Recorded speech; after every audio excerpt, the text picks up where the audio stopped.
Assalamualaikum warahmatullahi wabarakatuh.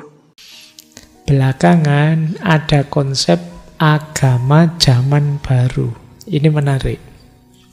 Bukan agama baru, tapi agama zaman baru. Agama zaman baru itu cara beragama orang hari ini yang banyak sekali dipengaruhi oleh media-media sosial. Apa cirinya beragama hari ini itu? Yang pertama non-individual, non-institusional dan individual. Individual itu orang mencari kebenarannya sendiri. Alah Pak, saya sudah tidak butuh guru lagi lah, ustadz ulama. Sekarang ustadz ulama guru semua ada di YouTube, biar saya milih sendiri.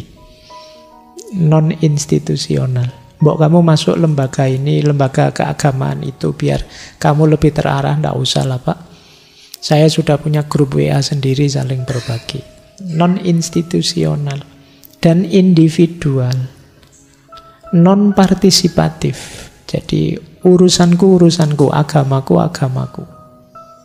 Kemudian jargonnya biasanya pencarian. Aku akan selalu mencari. Kok sudah jarang sholat mas? Ini saya masih pencarian Pak. Kayaknya ngono, pencarian ndak ono akhirnya. Sudah 3 tahun sejak semester 1, sekarang semester 5 masih mencari mah. Iya Pak, masih mencari ini Pak. Kamu itu mencari apa? Ndak tahu Pak, pokoknya mencari saja. Kalau sudah ketemu kan namanya bukan mencari Pak. Ya wis lah, sak senengmu saya waras ngalah. Nah, biasanya terus sesuai kebutuhan. Kamu milih sesuai kecenderunganmu.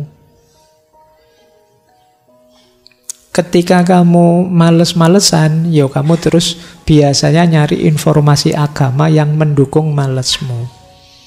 Takdir, tawakal, lillahi ta'ala, nasib kita sudah ditentukan, dan lain sebagainya. Itu pilihanmu dewe pokoknya sesuai kepentinganmu. Jadi ketika kamu sedang ingin cari pasangan, kamu cari dalil ta'aruf, cari dalil apalagi kita diciptakan setara, diciptakan untuk saling mencintai. Jadi kamu pilih yang begitu-begitu. Jadi sesuai kebutuhan.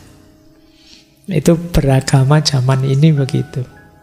Dan kamu merasa sudah tahu agama hanya dengan gaya tadi.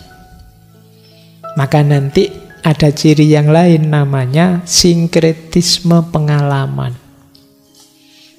Jadi menggabungkan sendiri, memaknai sendiri pengalaman-pengalaman keagamaan selama ini.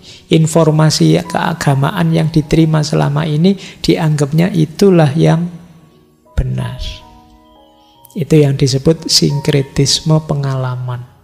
Kita gabungkan sendiri pengalaman-pengalaman keagamaan kita, dan kita anggap itulah yang paling benar. Biasanya gaya seperti ini cenderung curiga. Kalau ada orang merentah-merentah dirinya, menyaran-nyarankan dirinya, menasehati dirinya, kamu keliru loh beragama kayak gitu itu. Terserah saja. Beragama kan pengalamanku sendiri, urusanku sendiri dengan Tuhan. Kamu ndak usah usir lah. Nah, sekarang banyak yang seperti ini. Buah dari sinkretisme pengalaman tadi. Dianggapnya yang dia alami itulah yang pasti benar. Bahkan nanti ada lanjutannya, yaitu agama kafetaria, atau istilah menarik lagi, prasmanan keagamaan. Kalian mungkin baru dengar sini, biasanya kamu prasmanannya kan bakso, nasi. Ini ada prasmanan agama. Jadi mirip seperti kalau kamu makan prasmanan itu kan, kamu milih sendiri sesuai yang kamu inginkan. Saya butuhnya cuma bakso sama siomay Pak, jadi nasinya saya ndak gitu. Saya nasi Pak, kalau nggak nasi ndak makan. Itu sak milih-milihmu. Jadi agama terus jadi seperti orang makan prasmanan. Pokoknya versimu. Sama dengan istilah agama kafetaria. Kafe-kafe itu kan masing-masing mengklaim ini racikan khusus kafe di sini. Kafe yang lain tidak ada yang kayak gini. Semua kafe kan begitu bilangnya. Jadi kita meracik sendiri. Ini khas kafe sini. Agama kafetaria juga begitu. Setiap orang merasa bahwa racikan agamanya yang paling otentik, paling unik, paling hebat. Jadi keberagamaan baru cirinya seperti ini. Dengan ciri yang seperti ini kemudian semuanya masuk ke media sosial. Akhirnya ketemulah banyak sekali perbedaan. Konflik-konflik terus muncul bertebaran di mana-mana. Maka jangan kaget kalau sekarang kita melihat wacana-wacana keagamaan itu sering panas. Pendapat ini, pendapat itu. Yang sini lulusan Mesir, yang sana lulusan Barat, yang sini lulusan UIN, yang sana lulusan... Terus tempur dengan perspektifnya masing-masing, membanggakan kafetarianya sendiri-sendiri. Itu yang terjadi hari ini. Itu yang disebut agama zaman baru. Zaman sekarang. Ini bahanmu diskusi nanti. Gimana mengatasi yang seperti ini? Gimana mengatasi sinkretisme pengalaman, agama kafetaria, atau prasmanan keagamaan? Agama hanya kamu comot bagian-bagian yang kamu sukai saja, kamu inginkan, kamu butuhkan saja. Baik, kita lanjutkan lagi. Nah, ini kritik ya. Saya baca agak cepat. Kritik pada media. Saya ambil dari filosof ahli bahasa yang kemudian masuk ke banyak kritik-kritik politik. Noam Chomsky. Noam Chomsky mengkritik media massa. Kata dia, apa sih media massa itu? Apakah mereka? Kata Chomsky, mereka adalah perusahaan-perusahaan besar yang terhubung dengan perusahaan-perusahaan yang lebih besar lagi. Mereka menjual audiennya ke bisnis lain, yaitu pengiklan.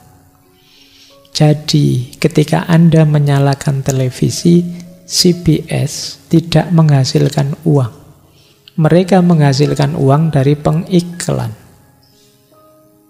Andalah produk yang mereka jual.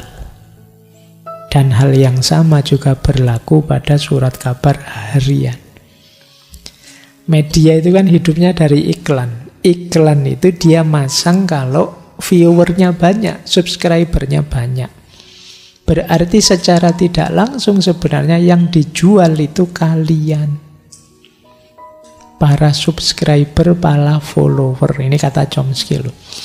Jadi bisnis ini menjual kalian, para konsumennya.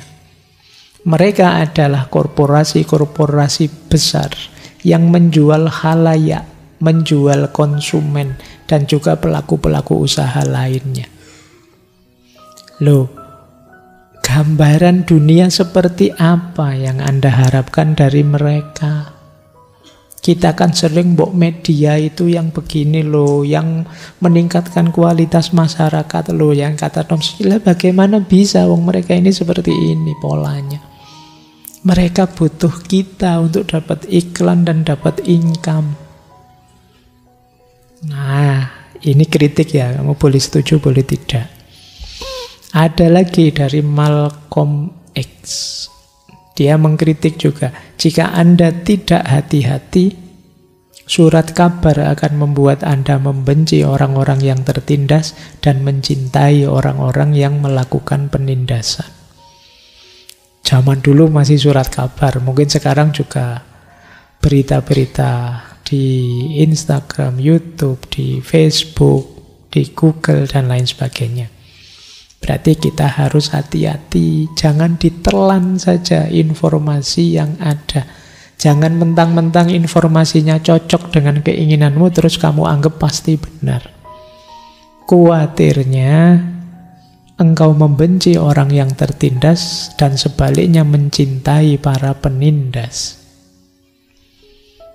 Edward de Bono juga mengingatkan kita, ini beliau yang terkenal menulis teori tentang berpikir lateral.